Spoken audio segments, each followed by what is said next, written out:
Oke, jadi yang selanjutnya yaitu penilaian psikomotor. Yang pertama, pengertian ranah psikomotor. Ranah psikomotor merupakan ranah yang berkaitan dengan keterampilan atau skill atau kemampuan bertindak setelah seseorang menerima pengalaman belajar tertentu. Ranah psikomotor adalah ranah yang berhubungan dengan aktivitas fisik, misalnya lari, melukis, menari, dan lain sebagainya. Nah, jadi ranah psikomotor ini merupakan lanjutan dari kognitif dan afektif. Nah, di mana dalam kegiatan kognitif yaitu peserta didik mulai memahami sesuatu,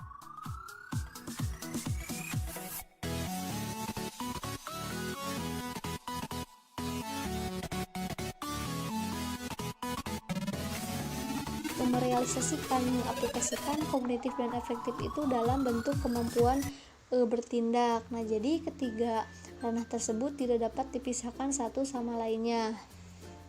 Nah, kemudian pada psikomotor ini lebih menitik beratkan pada praktiknya, seperti itu.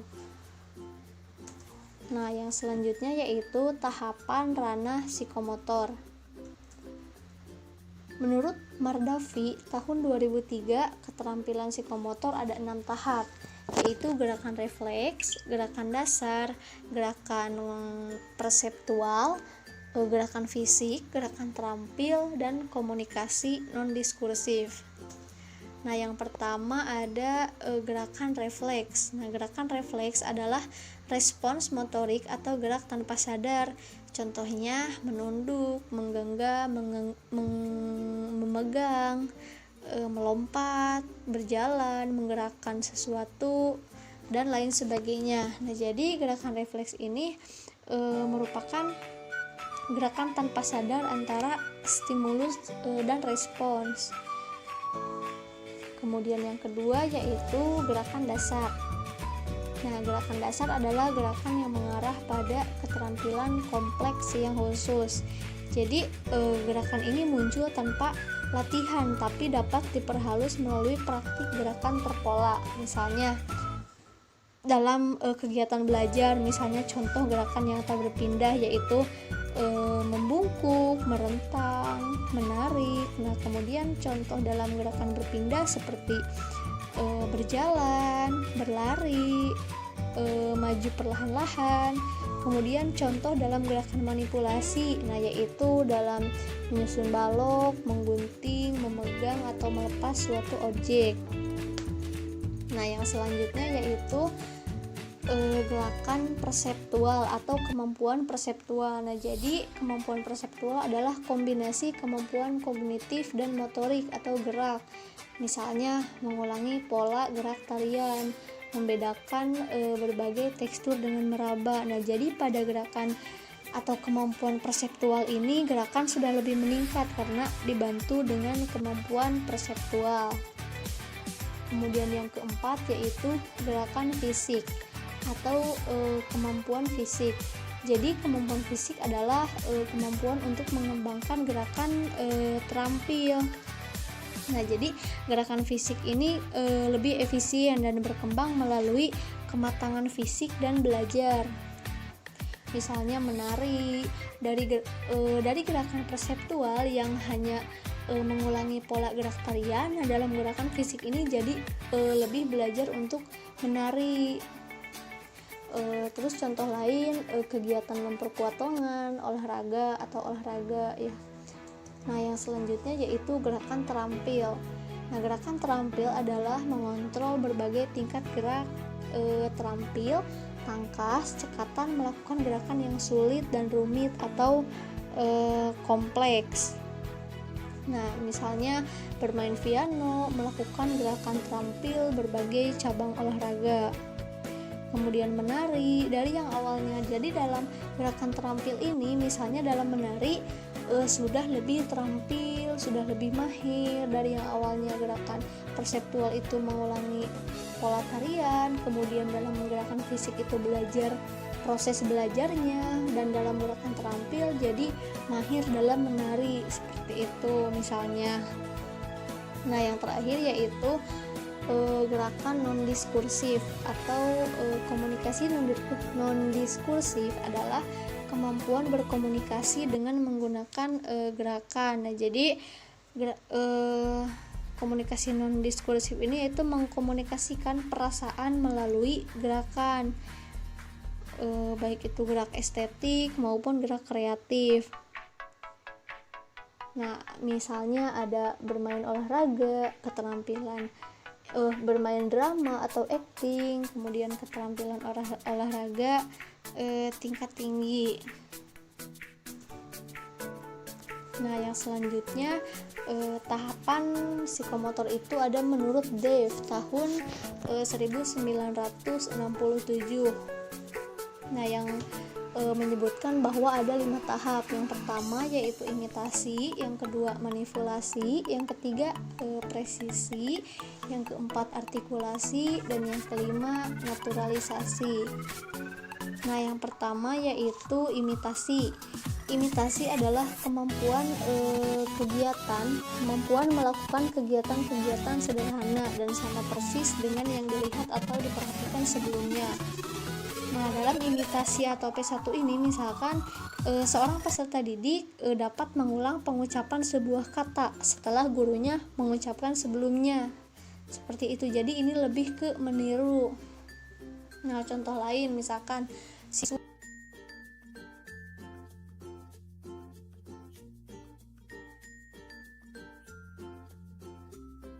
tunjuk atau teori penjelasannya oleh gurunya, seperti itu. Kemudian yang kedua ada manipulasi atau P2. Manipulasi adalah kemampuan melakukan kegiatan sederhana yang belum pernah dilihat tetapi berdasarkan pada pedoman atau petunjuk saja. Nah, jadi dalam manipulasi ini contohnya peserta didik sudah bisa menggambar kubus tanpa diberikan contoh terlebih dahulu oleh guru. Nah, tetapi tetap diberikan petunjuk berupa teori. Kemudian yang ketiga yaitu presisi atau ketepatan. Nah, presisi adalah mengulangi pengalaman serupa agar menuju perubahan ke arah yang lebih baik. Jadi dalam presisi ini peserta didik misalkan dalam menggambar kubus sudah bisa menggambar sendiri tanpa diberikan contoh dan juga petunjuk berupa teori. Kemudian yang keempat yaitu artikulasi atau P4. Nah, artikulasi adalah kemampuan melakukan kegiatan yang kompleks dan tepat sehingga hasil kerjanya merupakan sesuatu yang utuh.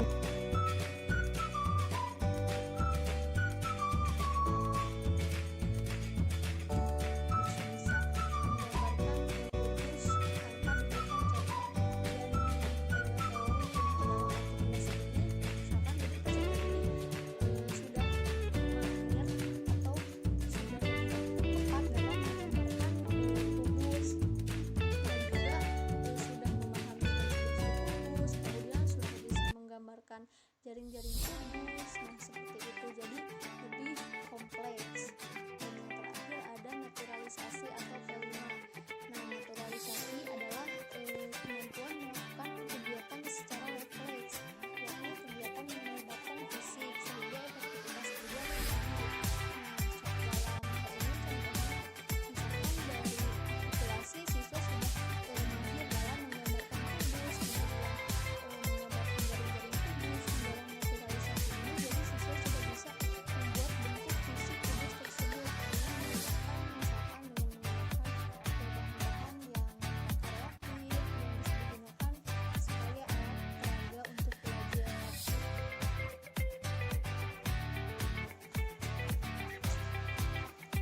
Nah, yang selanjutnya yaitu pengukuran ranah psikomotor.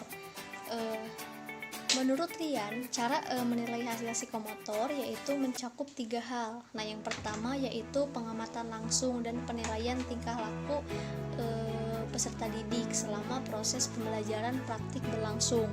Kemudian yang kedua yaitu sesudah mengikuti pembelajaran, nah yaitu dengan memberikan tes kepada peserta didik untuk mengukur pengetahuan, keterampilan, dan sikap. Kemudian yang ketiga beberapa waktu sesudah pembelajaran selesai dalam kerjanya. Kemudian ada menurut Light Body. Nah, jadi menurut Light Body penilaian hasil belajar psikomotor mencakup 5 hal. Nah, yang pertama yaitu kemampuan menggunakan alat dan sikap kerja. Nah, yang kedua kemampuan menganalisis suatu pekerjaan dan menyusun urut-urutan pengerjaan. Kemudian yang ketiga, kecepatan mengerjakan tugas. Yang keempat, kemampuan membaca gambar atau simbol. Yang kelima, keserasian bentuk dengan yang diharapkan atau ukuran yang telah ditentukan. Nah, itu beberapa penilaian hasil belajar menurut beberapa para ahli. Kemudian yang selanjutnya yaitu instrumen pengukuran ranah psikomotor.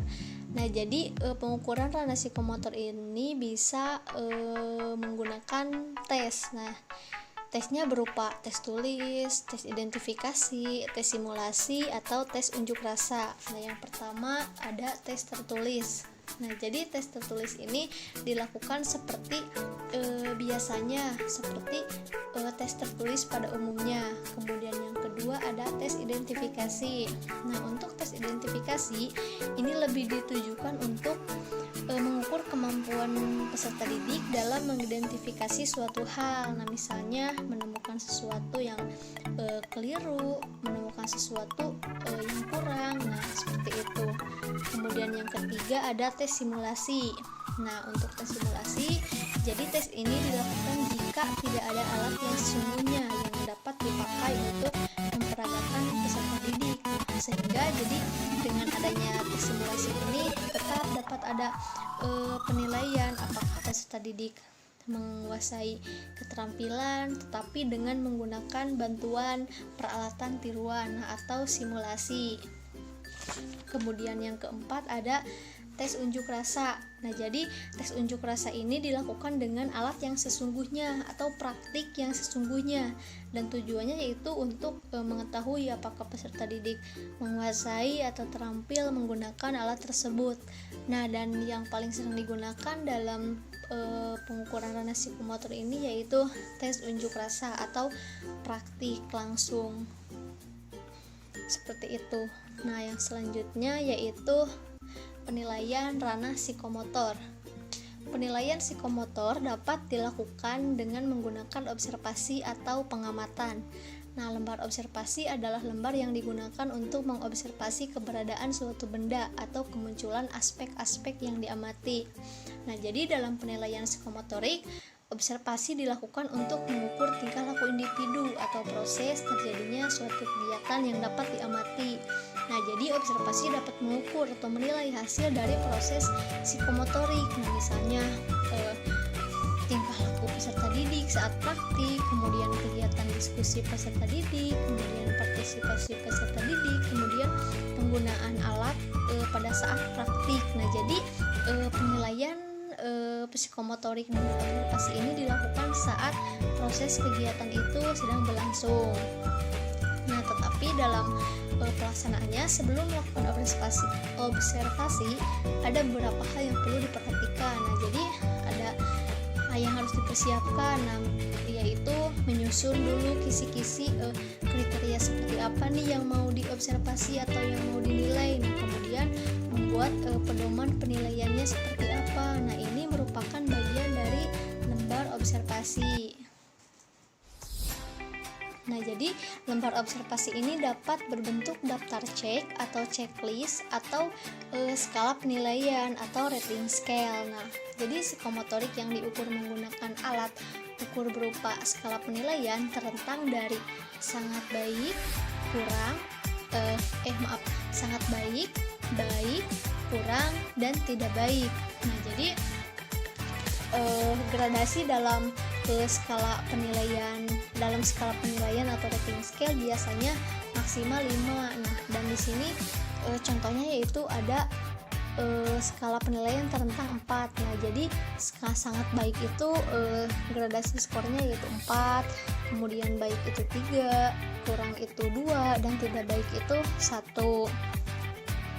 Nah, kemudian untuk daftar cek, jadi untuk daftar cek ini sedikit berbeda dengan skala penilaian. Nah, jadi skor pada lembar kerja atau lembar daftar cek, observasinya tidak banyak variasi. Nah, biasanya hanya ada 2 pilihan, yaitu ya dan tidak. Nah, kemudian yaitu biasanya gradasi skornya 1 dan tidak itu 0. Nah, kemudian memberikan tanda checklist pada kolom jawaban hasil observasi. Nah, ini merupakan contoh penyusunan bentuk skala penilaian atau rating scale. Nah, jadi contohnya dalam materi menggambar grafik fungsi kuadrat. Nah, jadi yang pertama yaitu menyusun dulu rating rentang penilaiannya. Nah, ini kan ada 4. Nah, yang pertama yaitu untuk skor 1 tidak ada komponen yang terpenuhi, untuk skor 2 terpenuhi tetapi masih keliru, untuk skor 3 terpenuhi tetapi kurang lengkap, untuk skor 4 terpenuhi dengan lengkap dan tepat. Nah, ini untuk rentang penilaiannya. Kemudian yang selanjutnya yaitu aspek yang dinilainya itu seperti apa. Nah, contohnya nih, untuk nomor yang pertama yaitu menggambar koordinat kartesius dengan tepat. Nah, misalkan jika peserta didik melakukannya dengan tepat, maka bisa diceklis pada kolom skor 4. Jika masih keliru, bisa diceklis pada kolom skor 2. Nah, yang selanjutnya yaitu contoh penyusunan dalam bentuk daftar cek. Nah, contoh ini dalam kegiatan mengukur tinggi pohon dengan menggunakan klinometer. Nah, jadi misalnya komponennya apa saja yang mau dinilai, kemudian rentang penilaiannya seperti apa. Nah, ini kan hanya ada 2 pilihan, yaitu tepat atau tidak tepat. Nah, mungkin seperti itu. Ya, sekian mungkin materi dari kelompok 2 mengenai macam-macam penilaian. Mohon maaf bila banyak sekali kekurangannya.